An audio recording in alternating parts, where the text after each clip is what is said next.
Halo guys, perkenalkan nama saya Christine Alemina Sukanta dengan NIM 22101059 dan di sini saya akan mewawancarai narasumber yang pertama untuk memenuhi tugas mata kuliah filsafat dan ilmu logika. Langsung saja, boleh perkenal nama Kak? Hai, nama saya Lira Grijuri Ginting. Langsung saja kita masuk ke pertanyaan yang pertama. Menurut kamu, apa yang dimaksud dengan sejarah perkembangan filsafat? Oke, jadi kalau menurut saya pribadi, sejarah perkembangan filsafat itu mungkin sejarah perkembangan ilmu pengetahuan yang berkembang di sejalan dengan beriringnya waktu. Pertanyaan yang kedua, coba Anda sebutkan 4 tahapan perkembangan filsafat.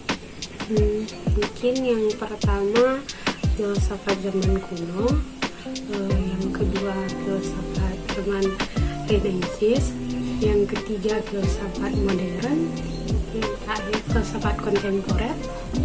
Pertanyaan yang ketiga, coba Anda sebutkan 3 filsuf di zaman Yunani kuno. Ada Descartes, Plato, dan Aristoteles. Pertanyaan yang keempat, pengetahuan rasional pada zaman kuno dibedakan ke dalam 3 bagian. Coba Anda sebutkan. Pertama itu ada praktik, kedua politik, ketiga ada teoritik. Pertanyaan yang ke-5, di era rasionalisme, menurut Bacon, jiwa manusia yang berakal mempunyai kemampuan triganda. Apa saja? Yang pertama ada memori, daya hayal, dan akal. Pertanyaan yang ke-6, apa yang dimaksud dengan filsafat ilmu di era positivisme yang Anda ketahui? Yang saya ketahui, filsafat pada era itu filsafat yang ditandai dengan adanya evolusi. Pertanyaan yang ke-7, coba Anda sebutkan tokoh-tokoh positivisme yang Anda ketahui siapa saja. Ada Gustav Berman, Rudolf, dan Philip Frey. Oke. Pertanyaan yang ke-8, filsafat pada zaman kontemporer ditandai dengan apa? Mungkin ditandai dengan lahirnya filsuf-filsuf baru yang mungkin memberikan warna-warna baru di ilmu filsafat. Pertanyaan yang ke-9, filsafat kontemporer dimulai pada abad keberapa? Pada abad 19 mungkin. Pertanyaan yang terakhir, menurut pandangan Anda, mengapa kita sebagai mahasiswa penting mengetahui tentang filsafat? Oke, jadi kalau menurut saya pribadi, kita mahasiswa perlu ya mengetahui tentang filsafat, apalagi filsafat itu kan tentang mungkin yang pernah saya pelajari itu tentang kebijakan berpikir. Mungkin dengan ilmu filsafat kita akan berpikir secara logis, sistematis, dan juga kritis. Nah, itu penting sih kalau untuk mahasiswa kalau menurut saya. Oke, terima kasih atas kesempatan yang diberikan untuk menjawab pertanyaan tugas wawancara saya. Terima kasih. Ya, sama. Di sini saya akan menanyakan teman saya yang bernama Meria dan dia sebagai narasumber di sini yang akan saya tanyakan. Ya, menurut pendapat Anda apa yang dimaksud dengan sejarah perkembangan filsafat? Sejarah perkembangan filsafat yaitu menurut saya merujuk pada pemikiran filosofis dari masa ke masa. Ini mencakup perubahan dalam pandangan realistis, kebenaran, etika, metafisika, dan epistemologi. Baiklah, pertanyaan yang kedua yaitu, coba Anda sebutkan 4 fase tahapan dalam perkembangan filsafat. Yaitu filsafat Yunani kuno, filsafat abad pertengahan, filsafat modern, dan filsafat kontemporer. Dan pertanyaan yang ketiga yaitu, coba Anda sebutkan 3 filsuf pada zaman Yunani kuno. Yaitu Socrates, Plato, dan Aristoteles.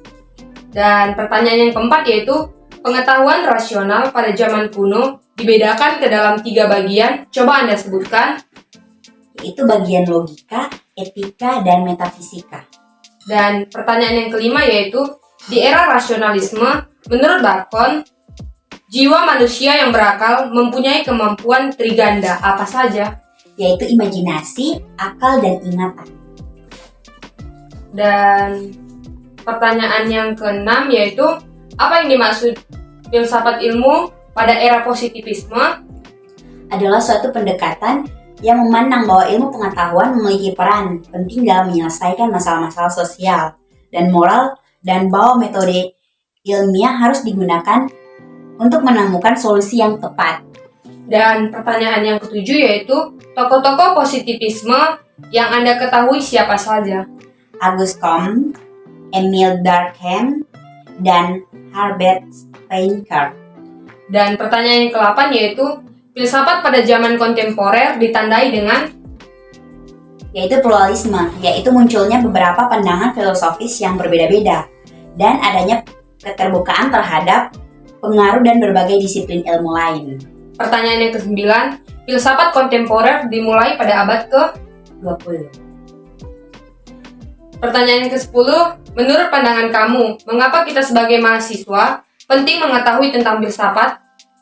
Karena hal ini membantu kita dalam memahami dan mengembangkan kemampuan berpikir kritis, menganalisis argumen dengan lebih baik, memahami dasar-dasar pemikiran dari berbagai disiplin ilmu, dan meningkatkan kemampuan dalam mengambil keputusan yang bijak.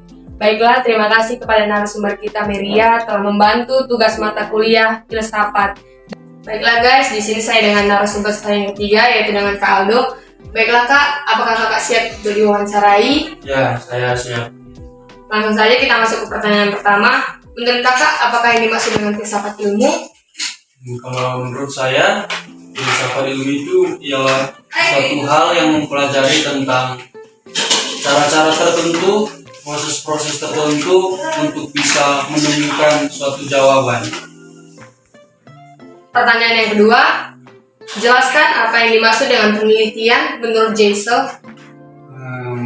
Menurut Geisel, yaitu satu tokoh yang menjelaskan tentang apa itu penelitian. Kalau saya dapat jawabannya, yaitu penelitian itu menurut Geisel mempunyai 3 langkah utama, yaitu imagining, presenting, dan testing. Jadi itu adalah 3 langkah yang dilakukan untuk membuat suatu penelitian menurut si Geisel. Pertanyaan yang ketiga, jelaskan apa saja tujuan dari penelitian. Kalau penelitian itu bertujuan untuk merumuskan kalimat yang menunjukkan bahwasannya ada suatu hasil atau bagaimana suatu akan diperoleh setelah penelitian selesai dilakukan. Jadi tujuannya itu untuk menetapkan hasil yang akan dicapai. Pertanyaan yang keempat, apakah yang dimaksud dengan eksplorasi? Dalam penelitian, eksplorasi itu ialah suatu hal yang dicari, suatu hal yang baru yang pada umumnya belum diketahui oleh banyak orang dan dikaji untuk lebih dalam. Biasanya itu suatu hal-hal yang fenomenal atau yang terkini. Baiklah, pertanyaan yang nomor 5, apakah yang dimaksud dengan penelitian yang benar? Penelitian yang benar itu ialah suatu proses pengumpulan data dan analisis data yang dilakukan dia secara sistematis dan secara logis untuk mendapat atau untuk mencapai tujuan yang tertentu. Baiklah, pertanyaan yang keenam, jika salah satu dari tujuan penelitian tidak terpenuhi, apakah penelitian tersebut bisa dikatakan dengan penelitian yang benar menurut Kakak? Kalau menurut pendapat pribadi saya, itu bisa dikatakan penelitian yang tidak benar. Kenapa? Karena penelitian yang benar itu dia dilakukan secara sistematis dan logis. Jadi jika salah satu unsur itu tidak terpenuhi dalam penelitian, maka kalau menurut saya itu dikatakan penelitian yang tidak benar. Baiklah, pertanyaan yang ketujuh, Apa saja kak manfaat dari penelitian menurut kakak? Kalau menurut saya manfaat dari penelitian itu tentunya yang pertama kita bisa mengetahui sesuatu hal yang sebelumnya kita tidak tahu itu apakah benar, tetapi jika setelah diteliti maka kita tahu itu benar atau tidak. Jadi manfaatnya bagi saya itu kita bisa mengetahui sesuatu itu benar atau tidak. Baiklah, pertanyaan yang ke-8. Apakah penelitian berpengaruh terhadap kehidupan sehari-hari menurut kakak? Kalau menurut saya, untuk kehidupan kita sehari-hari penelitian itu sangat berpengaruh karena di dalam kehidupan kita banyak hal-hal yang tidak semuanya kita ketahui, tetapi jika kita melakukan sebuah penelitian maka kita bisa menemukan suatu jawaban dari hal yang mungkin tidak kita ketahui itu dengan kita melakukan sebuah penelitian. Baiklah, pertanyaan yang ke-9. Menurut kakak, apa sih hubungan antara penelitian dengan ilmu? Jadi kalau menurut saya hubungan antara penelitian dengan ilmu itu kedua-duanya itu adalah suatu proses sehingga penelitian dan ilmu itu menghasilkan kebenaran, dan kebenaran itu dihasilkan melalui proses ilmiah atau proses penelitian sehingga kedua-duanya itu berhubungan. Baiklah, pertanyaan yang terakhir. Apakah penelitian itu hanya mengumpulkan informasi saja kalau menurut kakak?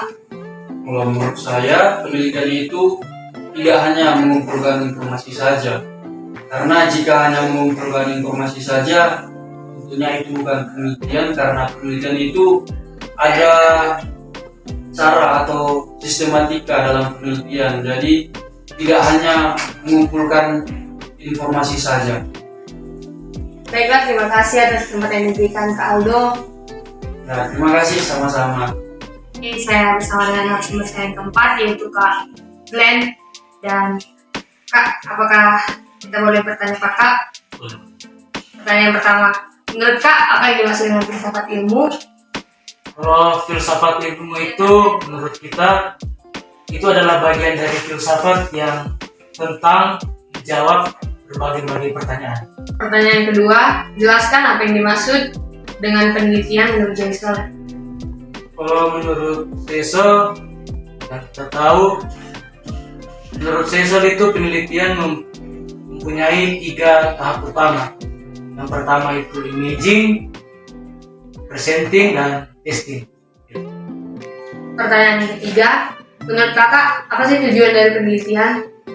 Kalau tujuan penelitian itu menurut kita, tujuan penelitian itu di mana orang mengumpulkan data dan mengembangkan data itu hingga bisa menghasilkan suatu kebenaran. Baiklah, pertanyaan yang keempat, salah satu tujuan penelitian yaitu eksplorasi. Menurut kakak, apa sih itu eksplorasi? Eksplorasi itu dia, kalau mau diterjemahkan dalam bahasa Inggris, di dalam bahasa Indonesia itu sebuah aktivitas menjelajah. Pertanyaan yang kelima, menurut kakak apa sih itu penelitian yang benar? Kalau menurut kita, penelitian yang benar itu yang DP syarat dengan DP tujuan semua terpenuhi. Pertanyaan yang keenam, jika salah satu dari tujuan penelitian tidak terpenuhi, apakah penelitian tersebut bisa dikatakan penelitian yang benar menurut kakak? Kalau salah satu tujuan dari penelitian tidak terpenuhi, menurut saya itu bukan penelitian yang benar, karena Alasannya? syarat penelitian yang benar itu syarat dengan tujuannya semua terpenuhi. Pertanyaan yang ketujuh, menurut kak apa sih manfaat dari penelitian? Kalau menurut kita manfaat dari penelitian itu orang bisa mendapatkan suatu kebenaran dari proses mengumpulnya data dan mengkaji data tersebut. Pertanyaan yang ke-8, apakah menurut kakak penelitian itu sangat berpengaruh terhadap kehidupan sehari-hari kita? Ya, berpengaruh. Alasannya? Karena suatu aktivitas penelitian itu dia orang bisa meningkatkan pemahamannya orang tentang beberapa hal tertentu. Pertanyaan yang ke-9, menurut kakak apa sih hubungan antara penelitian dengan ilmu? Hubungan penelitian dengan ilmu, Karena hasil dari penelitian itulah ilmu. Pertanyaan yang 10, menurut kakak, apakah penelitian itu hanya untuk mengumpulkan suatu informasi saja? Ya, Alasannya mengapa? karena tujuan dari penelitian itu kan orang mau mencari sebuah kebenaran. Jadi kalau informasi itu cuma hanya dikumpulkan dan tidak dikaji, tidak akan mendapatkan suatu kebenaran tersebut yang merupakan tujuan sebuah penelitian menurut kita. Baiklah, terima kasih buat Kak Glenn sudah membantu tugas mata kuliah filsafat saya. Terima kasih Kak. Sama-sama.